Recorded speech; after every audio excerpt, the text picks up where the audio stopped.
Today, we're going to be talking about the difference between micro and macro evolution.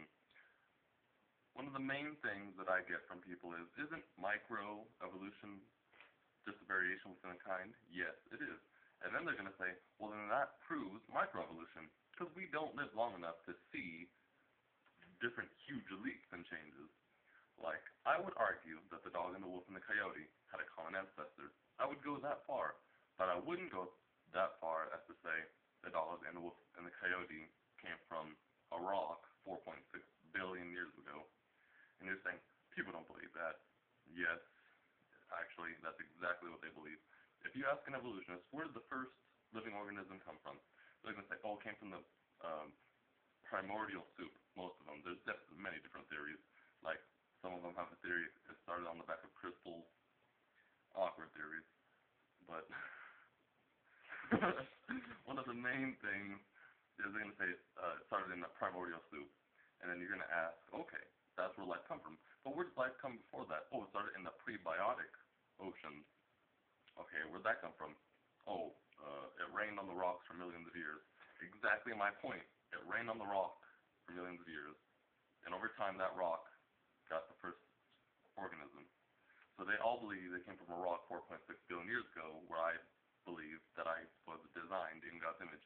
And there is no evidence for macroevolution except for microevolution. Look, people, if chimps have a variety of chimps, that doesn't prove they all evolved from a different kind of animal. It proves that they had an ancestor of a chimp. Charles Darwin, let's rebuttal Charles Darwin. Oh, what an idiot. He liked birds, and he liked worms. He was a strange fellow. He shot the birds to protect the worms, and he noticed 13 different kinds of finches.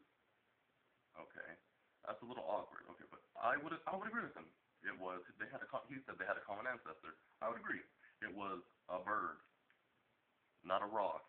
And he said this proves we all evolved from the single-cell organism. Well, he actually proved.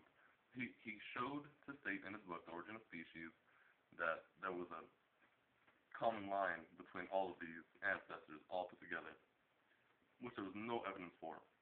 Okay, macroevolution is a lousy term, and evolution itself is a religion because you cannot prove it. I can believe in God, and I cannot prove God. I can show logical explanation that he exists by the world is intelligently designed, but I cannot say there is a God, because to prove existence, it would have to be phased by time, space, and matter. And because God created time, space, and matter, he is not phased by time, space, and matter.